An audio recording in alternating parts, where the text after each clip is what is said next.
Good morning, good afternoon, and good evening to all the viewers listening here today. Today on the Feeder Motorsport podcast, we have with us today Mr. Alex Thouvenin, if I pronounced that correctly, who is from Switzerland and is the co-founder and the managing director of Maffi Racing team, which is a racing team which races in the Formula 4 championships, in the Italian Formula 4 championship, and the Formula 4 Central European Zone championships. So thank you so much for coming here today, Alex. Um, so the start of the podcast, we just had the last race of the Italian season.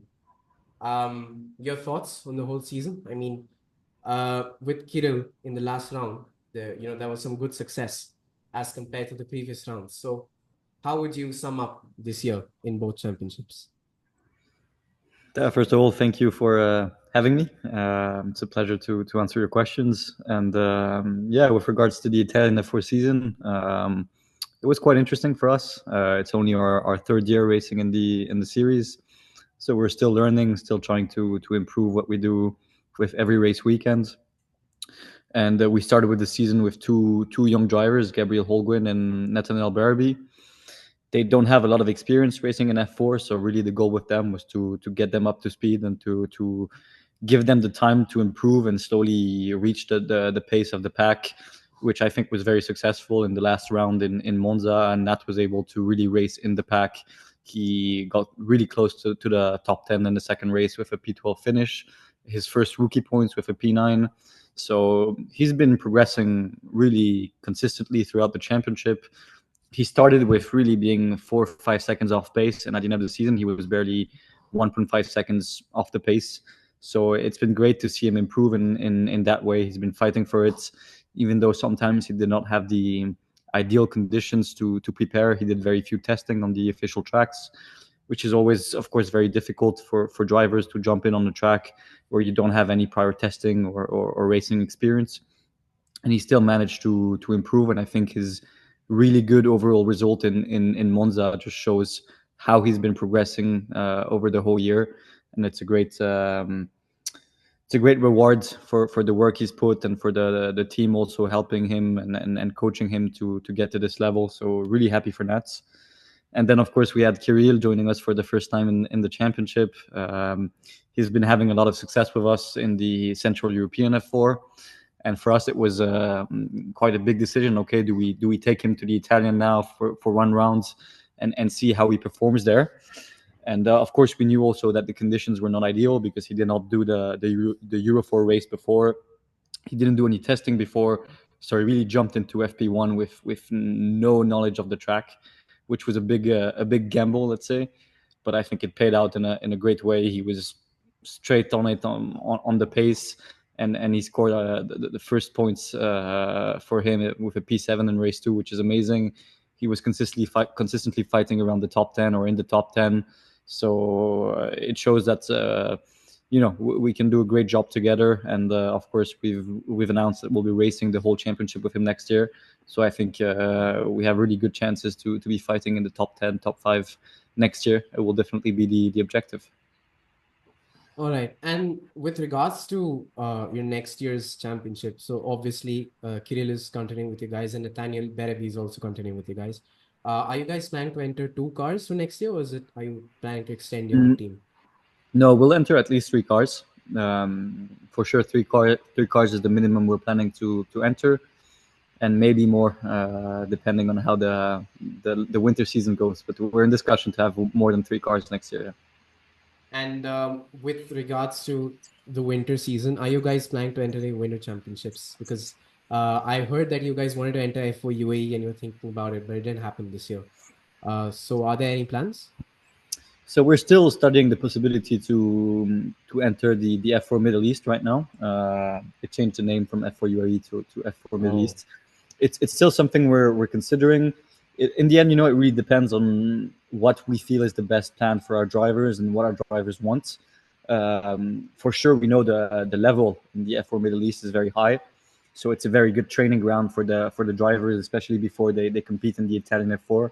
It's usually the same field, so it's interesting to go and compete there. But also the budgets are much higher to compete in the F4 Middle East. And since last year, we've had the F4 Winter Series, I mean the Formula Winter Series, which happens in Portugal and Spain over the same over the same 2 months, February, March. I mean during the winter time. So for sure, we will have at least three cars running in the Winter Series. That's for sure.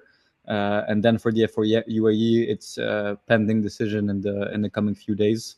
Um, for sure now many drivers are now interested in the Formula Winter Series because you race on the Pirelli tires, which are the same as the Italian, and the costs are quite radically lower than the F4 UAE, so it makes it a really interesting place to test in the winter season.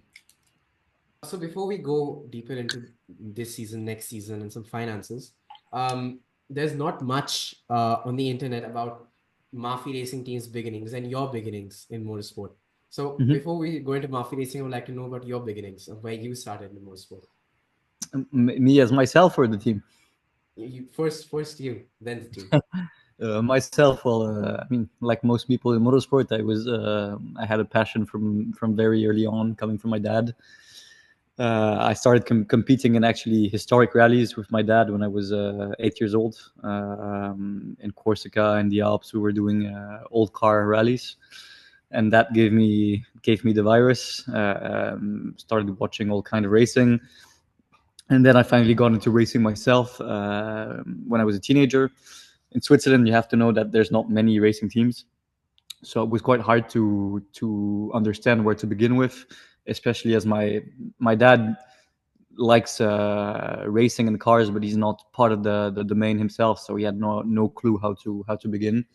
So we started competing in the Swiss championship in karting in X30 at the time, and yeah, we got some quite good results from the get go when I was 15, 16, fighting for podiums in the Swiss championship. And then eventually I went on to study engineering with the goal of being of working in a racing team. So I studied in Switzerland and Canada, and then I came back, worked for a little bit in finance, and then eventually created the team with my two partners, Chris and Danny. All right. And with regards to meeting with opening a team with Christian and Daniel Maffi, how did you guys meet up? How did that happen? Long story. I'll try to make it short. You can take as long as possible. There's no problem.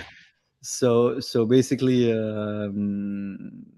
Chris used to have a classic car garage in Geneva, where he repaired, maintained really old cars, like old Ferraris, old Porsches, old Yes, Mercedes, yes. and that actually repaired some cars with Chris. He had a few cars that Chris was working on. So I've known Chris since I was 17 or 18 years old, and eventually we met a couple times on karting tracks. I also met his brother Danny, and we kept bumping into each other basically on racing tracks around Geneva. And eventually they told me, you should come to the workshop, and we have a few ideas. It'll be great to talk them out together. And that's when we put the ideas on the table, and I said, okay, let's create a racing team, and that's how it went. Okay, so when creating a racing team, especially in single seaters, Mhm. there are hundreds and hundreds of costs that come with it, and some costs you don't even know at the start For sure. where they are, how much they are. So I wanted to go down into the finances of Mhm. starting a Formula 4 team or starting a single seaters team, and furthermore also about karting teams in Europe. So Mhm. if you could go stepwise in how you would start a Formula 4 team in Europe and the finances related to it. Well, I think it's a lot of work. I mean, in the end, you have to think about it as if you're creating a startup company, basically. So to create a company, you have to first study the markets, understand where you're going, aim for a category. Is there a category which is interesting to you? For us, it was Formula 4 that stood out. And so we started with actually going to F4 races to understand what kind of environment it is, who are the people we'll need to work with, who produces the car, who is the engine supplier, who are the fuel suppliers, the tire suppliers, how do the team operates. So you really need to understand, okay, what do you need to be a running team? What is the minimum equipment you need to have to run a team? And once you have this figured out, well, basically you need to come up with a strong plan. Okay, why do you want to create a team? What is your objective with the team? Of course, is it just to run in this category? Is it to expand to other categories in the future? I think it's important to give a vision to your projects, and when you talk to people, whether it's sponsors, investors, that you have a strong vision of where you want the team to be in a couple years, and come up with a good financial plan. Okay, on what is the expected revenue you can make, what are going to be the expenses. You need to show that you have a good understanding of the business at its core. And then when you have all those ingredients, I think it's time to try and find sponsors, partners, investors to invest in your project, or put the money from your own, if that's a possibility. And with this, you need to basically buy all the equipment you need to run a team. So cars, tools, setup tools, truck, trailer, and all the needed equipment to run, I would say, a basic racing team. Hmm. And then the next step will be to find your clients, whether it's sponsors, whether it's drivers. Teams have different business models. No two teams have the same exact way to run the business. But I think it's really important to, at the end of the day, to find sponsors, to find drivers, and to create interest around your team. Because of course, you can create a team, but if no one is interested in what you do, and you have no relation with drivers, with managers, then no one is going to come and see you. So you really need to build a strong network around you to reach out to drivers, to sponsors, to people who are going to be working for your team, also mechanics, engineers. It takes time, to build those relations and to create a strong foundation for the team, I would say. So, how does one get into the industry and make contacts and know the right people? Because one thing that many people fail to do if when they want to try the industry, from what I have seen, from whatever I've seen, that they might not know the correct people, or they might not have the actual funds. So, Mhm. going about knowing the people and getting the funds, what did Maffi Racing do as compared to many other projects that made them succeed and enter Mhm. as a Well, I think one thing first is that Maffi Racing or its founders had already quite some experience in the motorsport business or in the automotive business, and quite some experience in the field, which of course is really important because you need to get credibility from the people you're going to be discussing with. So whether it was Christian, Danny, or me, we had all in some way worked or involved ourselves in the motorsport business. Christian is actually an ex F1 engineer. He studied F1 engineering in Cranfield University in England. And he also, I mean, he created how can I say, his own garage for the repair and maintenance of all the sports cars, where he was also preparing race cars for historic rallies. So he had a lot of experience, working in the domain. He knew a lot of people. He understood also the core elements of the business, which of course is key. Danny himself has always been involved in motorsport from far or from close. His son is racing at quite a high level, so he was always traveling to many karting races with his son. So of course he understood also what's going on in the karting world, which is very related to Formula 4. So having eyes in there was also very important. And me myself, having raced myself, and of course studied engineering, we had the right connections, or the right network to establish new connections, which led us to meet the right people and to gain credibility in the business. All right. So with regarding your business, has it been profitable for the last 3 years? Have you been able to have a profit? Yeah, it's been quite successful. It's been growing every year, I would say. Of course, in the beginning, you reinvest a lot in your business. The goal is really to expand the infrastructure. We're trying to get more cars, to expand to new categories.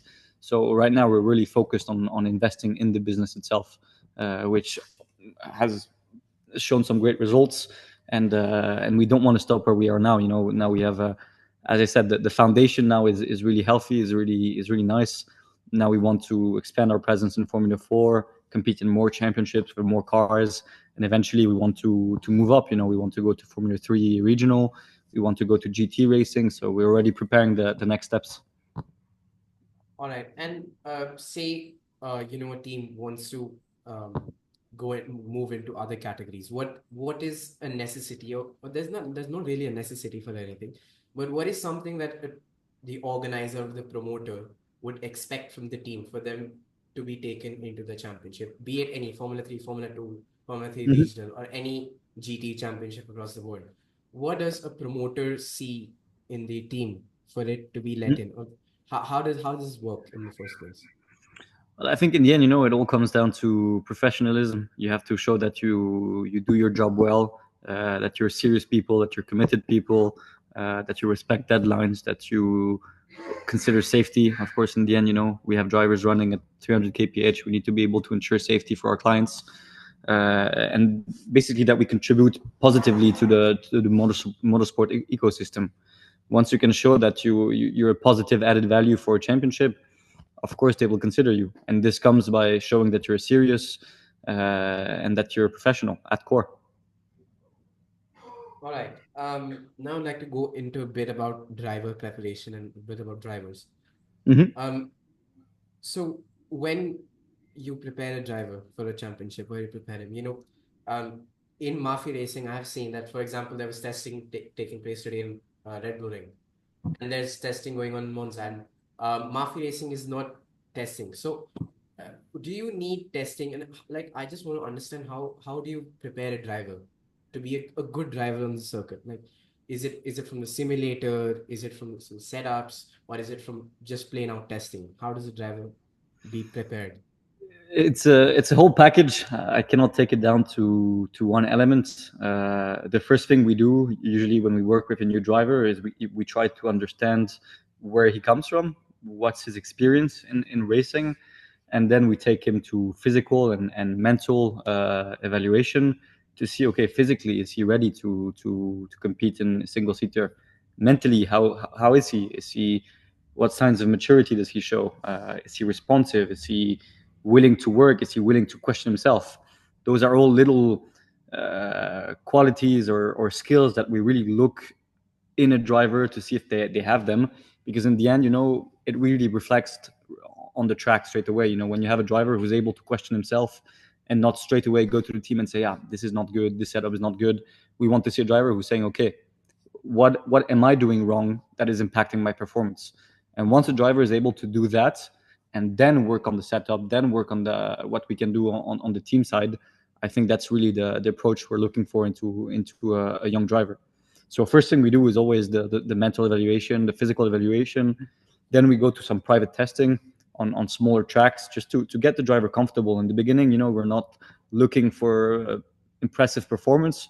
We're looking for a driver who really builds his confidence with every lap, who's able to bring the car in a good state after the end of each session, that listens to his engineers, that is able to apply what we explain, that is really responsive, and that listens a lot. That's really the things we want to see in the private tests.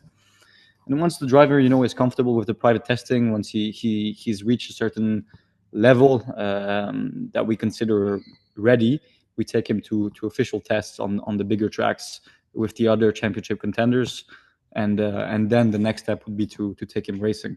So there's really several steps in the process, and we try not to rush the drivers, because in the end, you're trying to create a healthy environment for them. You're trying to put them at ease, that they feel comfortable with the team, because that's also how we can help them, express themselves and deliver the most performance when they're behind the wheel. So, what are your expectations with Nathaniel and Kirill for next year? I think for Nat, the goal as we finish strong in Monza will be to fight consistently in the top 15, top 10 next year, get as close as possible to scoring some points every race. If we can be starting from the top 15 after every quali, I think for Nat will have been a a really good improvement from year one to year two. And with Kirill, to be honest, I think if we do the proper preparation, if we do the proper testing, we can really aim very high, top five podiums, some wins. Let's see. I know he's a driver who has a lot of potential, and I think we've shown this year that we can really help him get some good results. So we'll be aiming very high. And all right, thank you. Now I'd like to go into a bit about driver finances. So Hmm. in karting these days, you have 250,000, 200,000 euros if you compete competitively in Europe. And Hmm. then when you reach F4, like guys like Prema are taking 1 million for a double championship. Hmm. So is this, and maybe other team, this might be the highest, but other teams are also in the 600,000, 700, 800,000 range. So is this truly justified? Because many people ask this question. But as a team owner, do you think these costs are justified? And is there any way, a realistic way for them to be reduced? For sure, the costs have been exploding in the last couple of years, and it's I think in the end, the only way to properly reduce them is to come up with a regulation that enables the cost to be kept at a certain level, because every year the prices of the parts go up, the prices of the tires go up, the prices of the fuel go up. So in the end, you as a team, you're squeezed, because you still have to pay those parts, you have to pay those fuels, you have to pay those entry fees. Otherwise, your drivers, they don't run. And in the end, what we often explain to the promoters, to the car suppliers, is that in the end, it's the driver who we're hurting the most, because they're the ones who are stretched to find those Mm. huge budgets to run. So we try to always tell them, try to maintain the cost at a stable level, because otherwise it will explode. And those prices, yes, they're extremely high, but they actually represent the cost that the teams are facing to run in those championships. So for sure, it's not ideal, because in 10 years I think the prices have gone up a lot. And you know then on the other side, you have to see that we're trying to offer more visibility to the drivers more than ever before. We're Mm. trying to have really good, well organized championships, and we're trying to also give back, to the drivers and to the sponsors, some good value for the money that they invest. But for sure, motorsport will always be an expensive sport. There's no way Yeah. to reduce it. I think that the best way, in the end, what I would like to see from at least the promoters, is that they really work on really creating and giving more visibility to the drivers, and really working on their marketing, so that there's really some good benefit from the drivers to compete in this championship, and it can also help them to find sponsors to reach those budgets. I take for example the F1 Academy. Of course, they benefit from the support of the F1 channels and everything, but in less than 2 years, they've created a really great platform to communicate. And you have really big brands being involved in the sport now: Tommy Hilfiger, Puma, Mm. and others. And There's no if comparison with Italian F4 in terms of the exactly, marketing, the reach. It's like not even comparable.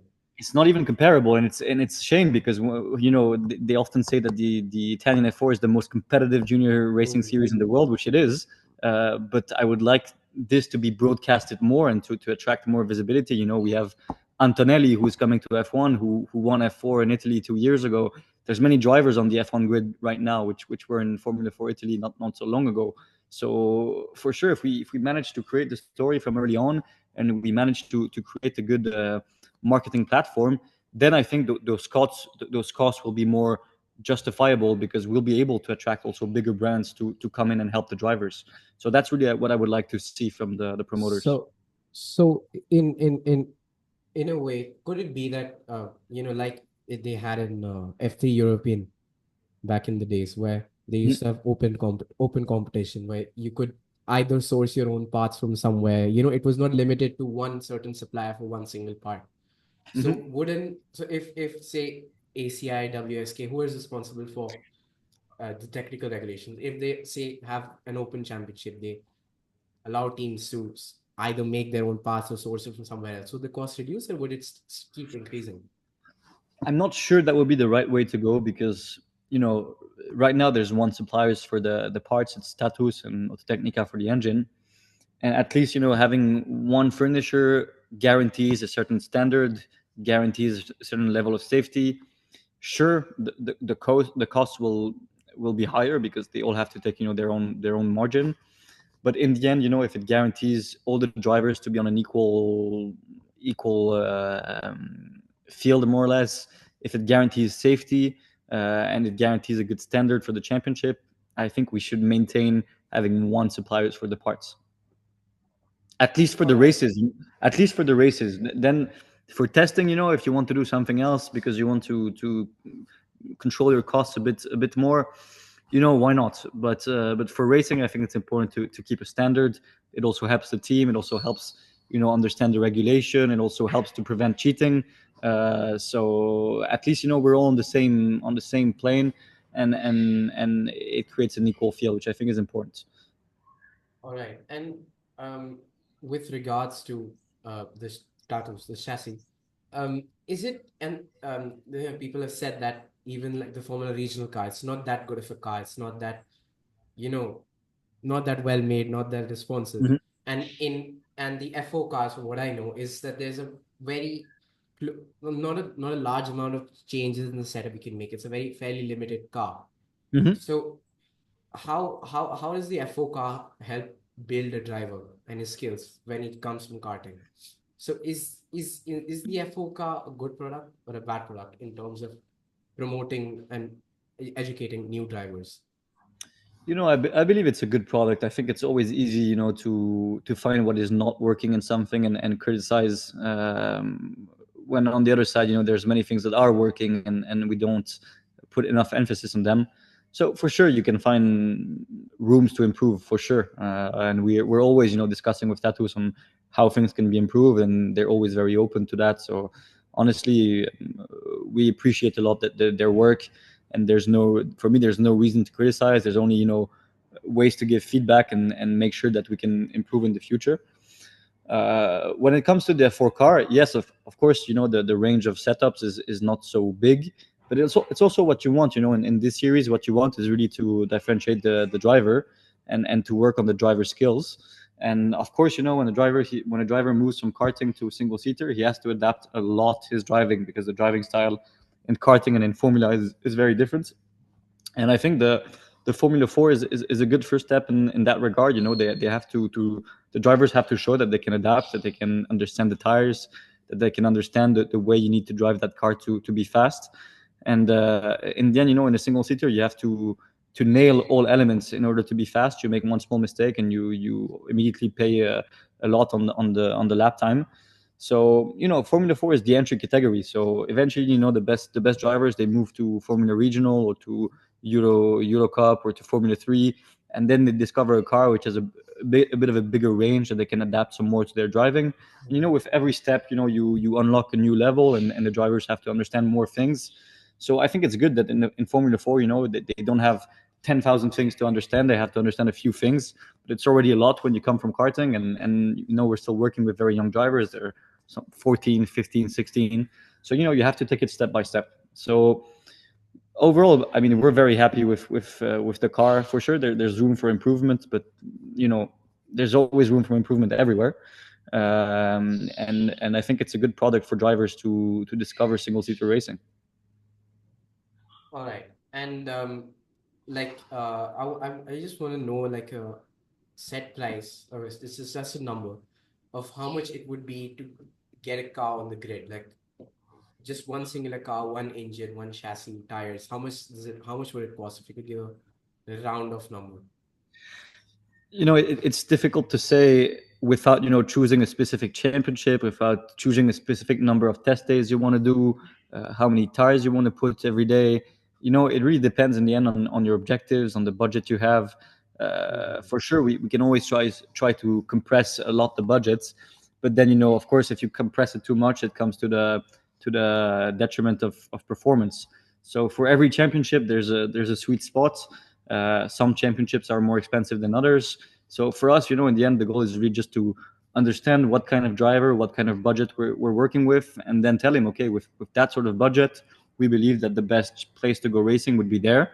And then you can use maybe the visibility or the results you will get over there to find more sponsors and to have more budget in the future to go to another category. Yeah. And when you're looking at visibility for driver, when you're finding sponsors, what Hmm. I've noticed of drivers who are going to F1 from from the age when they're in karting or when they just in single seaters, they have big management, they have social media, and they have Hmm. a whole team around them just making a brand. Like Freddie Slater, Hmm. he's going to F1, like there's no doubt. And since karting, has this all social media people and everything. Similarly, like Lando Norris and all. And then you have like there's a new driver, Vivek. His name is Vivek. I'm not sure, but he just signed for campus today. Hmm. And this guy, he also is a very since he was like 10, 11, 12. He's going to having his own logos, his own design, his own media, and you know would how does without these things can a driver realistically reach F1 without a good management, without a whole brand around them? For sure, and I think it's the case in every high level sport. You need to create a good environment around you to be able to perform. It's very hard to do everything by yourself in this sport and in any sport.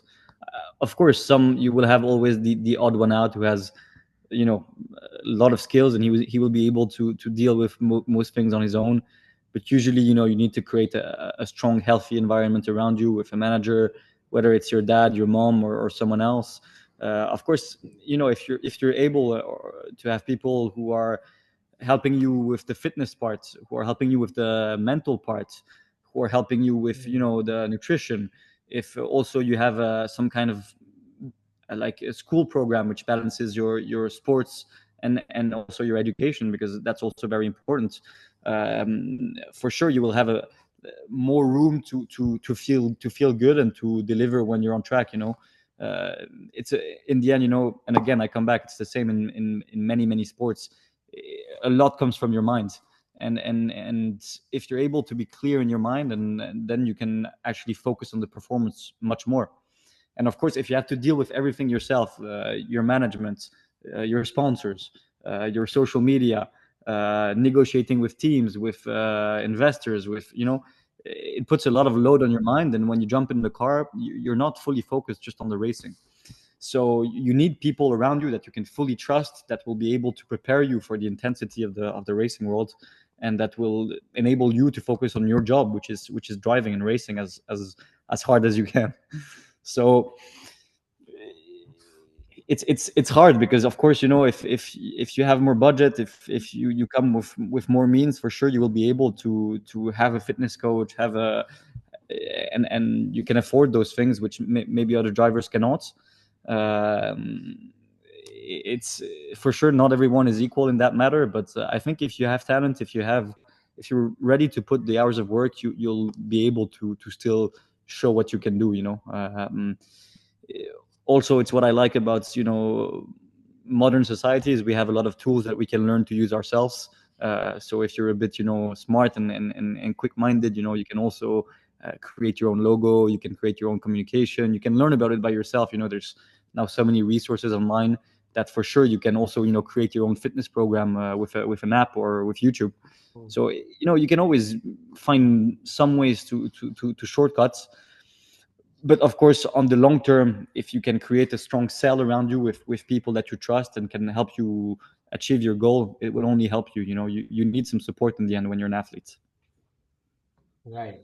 Um, and for drivers who come without any karting experience, you have many people um, joining F4 these days who have good backing, who are just coming into Formula 4 without any karting experience. So, would they realistically, a person without karting experience, realistically not make it to F1? Of course, you cannot go to F1, but realistically make it to other top championships, the World Endurance Championship, in IndyCar, Formula E. Is it possible for someone without any karting experience, without the skill of racing with other people? It's harder for sure. It's you know, karting is a great school, but it's still possible. You know, some drivers they begin later and they skip the karting phase and they still become very good drivers. Back in the time, it was even more frequent. Now, for sure, most drivers they start very young and they start with karting. You know, we have a great example. You know, Nat did only a few testing in karting prior to beginning with F4. He never actually competed in a karting race, and he still managed to get like to adapt himself quite quickly to Formula 4. And now he was, you know, P12 in the Italian in the race 2 of Monza. So you can still deliver some good results. Then for sure you will have to work very hard. You'll have to prepare yourself and to be very focused on what you want to achieve. But it's still possible. It's still possible. And talking about Nathaniel, what is his aims for his career ahead? What is his plans? I think, you know, as most young guys, they all aim for Formula One. Yeah, Now we as a team, you know, I think, you know, anyone should believe in their dreams, and yeah, if yeah. you work hard, you know, you put chances on your side, and maybe it works, maybe it doesn't work, but at least, you know, you give it your all. What I try to remind my drivers is, you know, Formula One is not the only outcome for a racing driver. Now there's also a lot happening on the endurance side with hypercars. There's also GT. You know, there's many opportunities that you can find in motorsport. And F1, you know, you only have 20 drivers, so unless, you know, the stars align for you, it's hard to get there. But still, you know, you need to aim for it. You need to aim to become the best that you can, and then you need to see what kind of opportunity rises in front of you. And if it's in single seater, then go for it. If it's in GT or hypercar or LMP2, go for it as well. Um, right, that's about it for drivers. Just one question. In Europe, I want to know personally, how much does one day of testing cost, like per day, including Mhm. the set of tires? Again, you know, it's difficult to give you a like a Like just number an for, approximate number, like depending on the track, depending on the tires condition. It will be between 5 and 10,000 euro, I would say, per day. All right. more or less. Again, depends on the track, depends on the number of tires, but more or less, I would say this is the range of most Formula 4 teams. All right. And talking on Maffi Racing, are you guys planning to expand into more testing this year or next year as For compared sure, to yeah. For sure, we always do a lot of testing. We have quite a few days of testing scheduled until hmm, the beginning of December. Then it will get a bit too cold in Europe to test anymore in December, yeah. and then we'll pick it up again in February with the winter series. There's a few testing day included in the winter Hmm. series, and then March April will be really focused on the preseason tests for the Italian F4. All right. So we earlier talked about F1 Academy. I would like to talk about women in motorsports.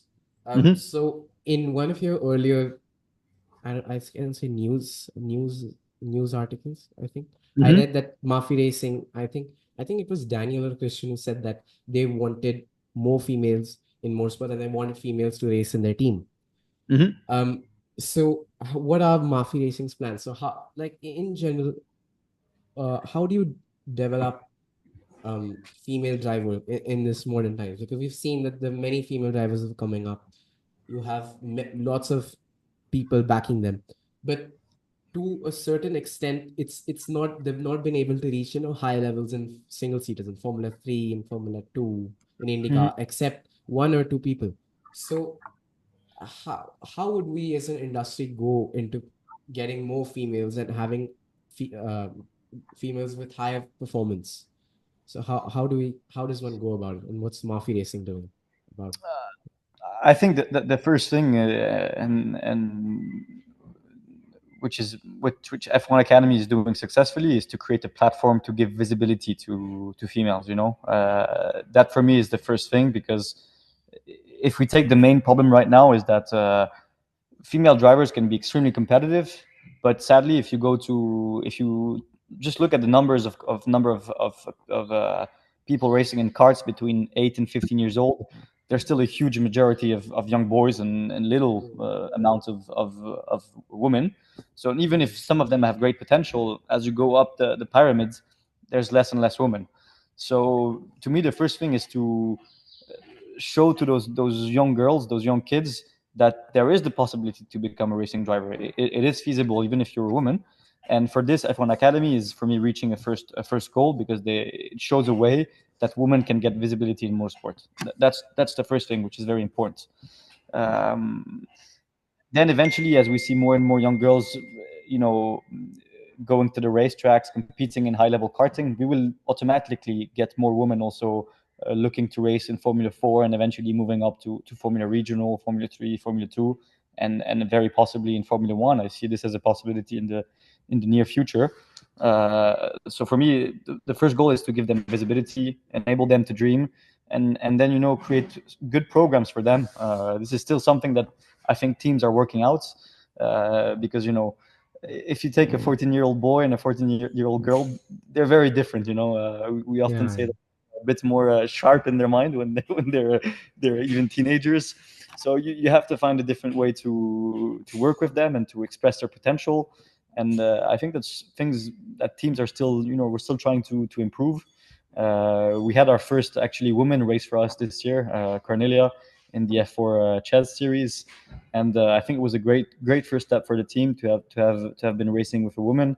And now we're contacting, reaching out to more and more women. We're also trying to on our side to find sponsors for women in Switzerland, so when we have a woman, even if she's lacking funding, we can have also some of our own support for them to really ease their way into motorsport and to help them get a seat in motorsport. I think that's very important today. So are there any discussions happening with female drivers for 2025 Yes, yes, yes. racing? There's a few. There's a few, and I hope to have only more and more female racers in the future. I think if I can have a 50-50 team with as many girls and boys, I'll be very happy. All right. So And F1 if I can add, Academy.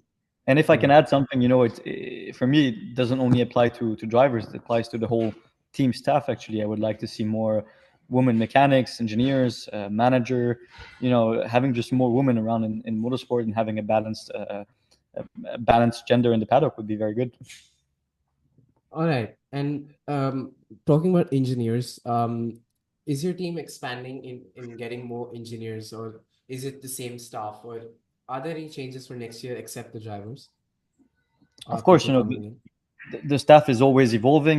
As I said, we're looking to get more F4 cars. We're looking to expand into new categories. So for sure, when you get more cars, new categories, you need to also build the staff in those categories. For me, is really important that we try to keep a healthy or some longevity with the staff. So when we get, let's say, a new mechanic and we educate him in Formula 4, for me, it's great if we can also offer him the opportunity to grow into Formula 3 regional or to GT in the future, so that he can really also evolve in his career. And then we can take new young guys, to enter in Formula 4 and also form them and educate them.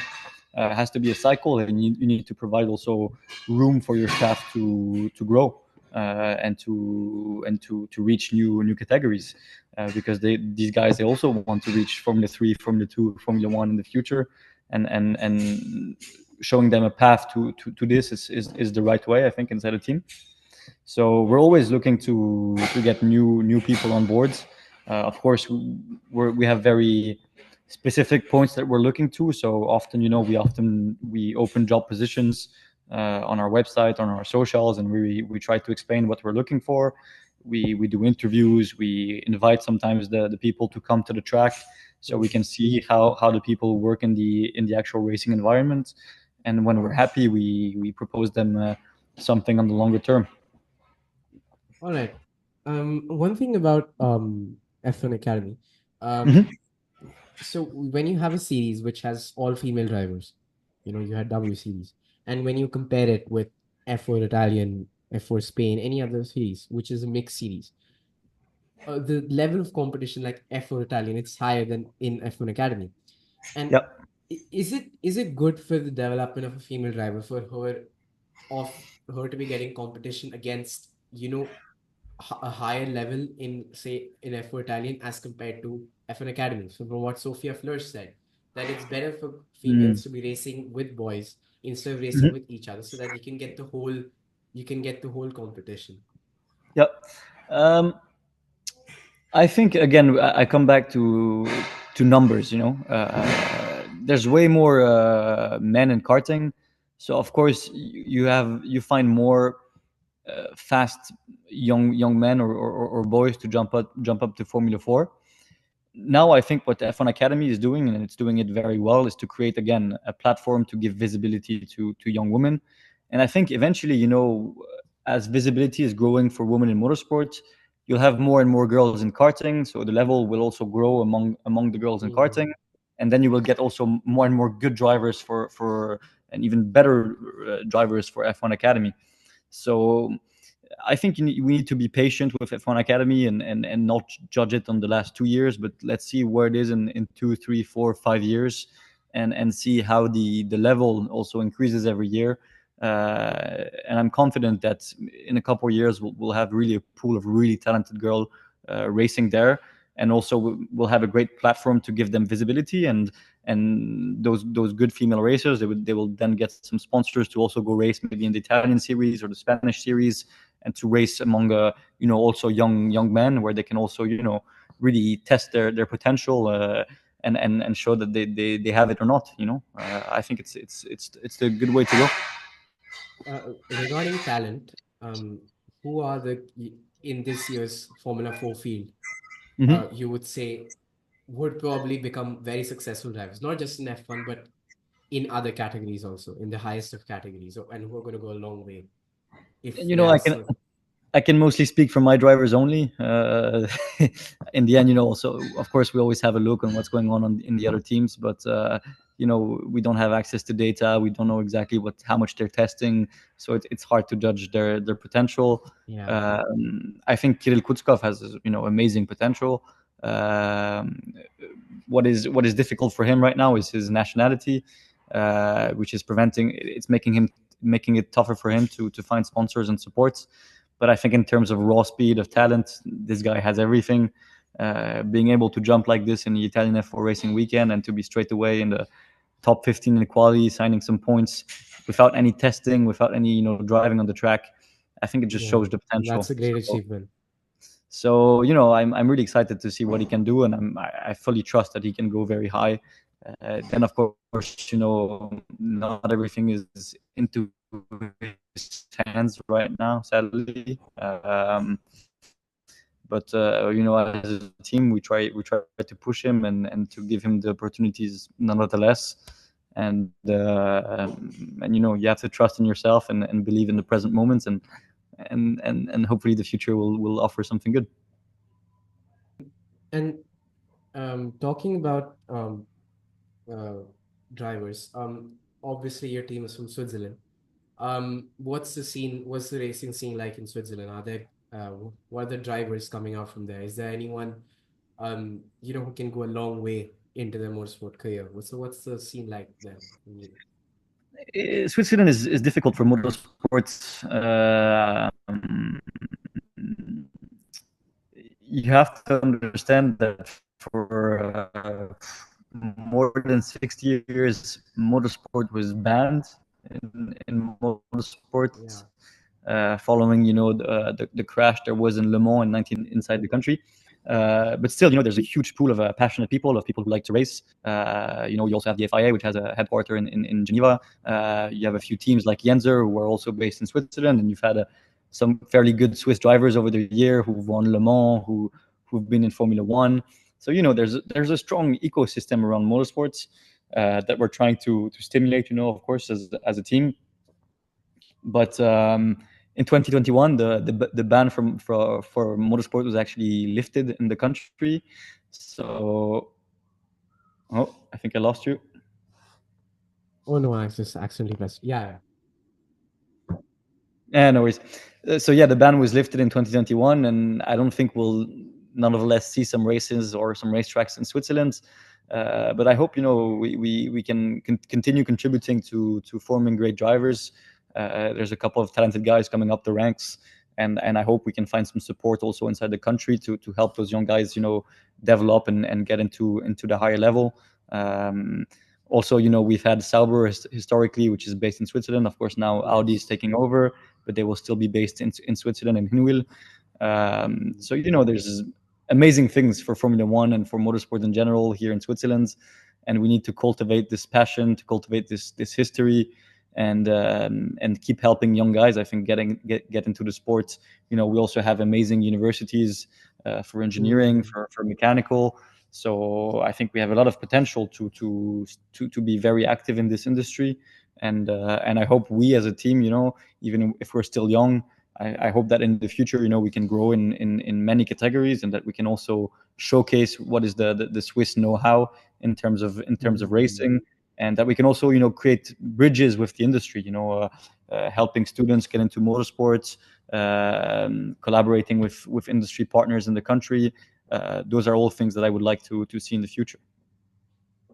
And so are like big corporations and big basically places where you can get funds, is it like a big part of racing? Like say in Japan, you have Honda Mm. and you have Toyota, and these people, these corporations, all of them, without them, the Japanese racing industry is basically Mhm. nothing. And when these two companies are coming, they're controlling Super Formula. Toyota is bringing their own Japanese drivers and engineers to work with Haas. And Mhm. when you have such a system, you can foster some sort of racing culture in your country. So, are there any projects like in India? There are certain investments coming in, but it's not that high. In Switzerland, are there any such investments happening with regards to sort of manufacturers and all of that to expand the industry? Yes, I mean of course, some entities in Switzerland are linked to Formula E mainly. In the past, they've been linked to Formula One. Some banks have worked with Formula One. So for sure, there's a lot of interest in motorsports. Then, of course, in Switzerland, the industry leaders are very big companies, and they have their eyes more on Formula One or Formula E or WEC than junior categories or karting. At least for now. At least for now. All right. And what were the all right. Yes, another question regarding the industry. So if say someone does not want to enter the industry, not in terms of like an engineer, like say in my case, I'm not Mhm. studying science, so I can't be an engineer. So if someone like wants to get in part of like a team management or have his own management firm, or say work with a promoter or work with certain Mhm. teams, not an engineering role, but the more managerial role. How does one get into it specifically? There's many ways. It's a small world, but there's many layers to it. You mentioned a few. There's the driver side, there's the team side, there's the promoter side, there's the supplier side. There's so many things that have to be done in motorsport that you can enter from many different angles. I think the first thing I think you should know, okay, is what is the angle that I like the most. Is it the engineering side? No, if you're not in science. Is it the marketing side? Is it the management side? Is it the performance side? There's so many things that you can figure out. Okay, this is really the part that is more interesting to me. And then I think it's getting some sort of experience and getting your hands, I would say, dirty. You have to do things and show that Mm. you are interested. And I think what you're doing, trying to interview people, trying to understand how the business works, to get contacts in this world is a very good first step. It will also enable you to grasp the ecosystem in a better way, and to understand what are the different levels, how they interact, and what are the needs, basically, what are the different skill sets which are asked, what are the different Yeah. things that needs to be done for a team to work or for a promoter to work. And there's so much to be done. If I take the operational side and the logistics side, whether it's for teams or for promoters or organizers, there's a lot to be done. Whether it's on the marketing side, giving exposure to the championships, to the drivers, to the organizational side. There's many things you can do in motorsports. So you have to at least figure out what's the most interesting to you, and then just try to seek opportunities. And if no one is willing to give you a chance at the moment, well, I think it's important that you show that you're still trying to do something. You're still, again, getting your hands dirty, and you're not afraid to try things and to do things, because it's really by doing and sometimes failing and not being able to do it, that you learn. Okay, what do I need to improve to get there? So even if it's building your own, feeder motorsport, and reporting on drivers and reporting on teams, for sure you will get some contacts, and you will get to understand, okay, maybe what I want to do is to be on the marketing side, and to help teams promote their company. It's by really talking and doing that you learn, and that you'll find the sweet spot for you. For sure, you have to keep looking for the opportunity. It's a small world, so it's not always easy to find someone which is willing to give you a chance. But I think at first it's important to show that you have goodwill. Sometimes, in the beginning, you have to do it for free. You have to show that, okay, whatever it costs, I'm going to do it because I really want to be part of this world. And once you show this, and you show that you can deliver some good work, then you will start attracting attention, and you will get new opportunities. All right. I think we've covered everything I wanted to cover today. So, Cool. thank you so much.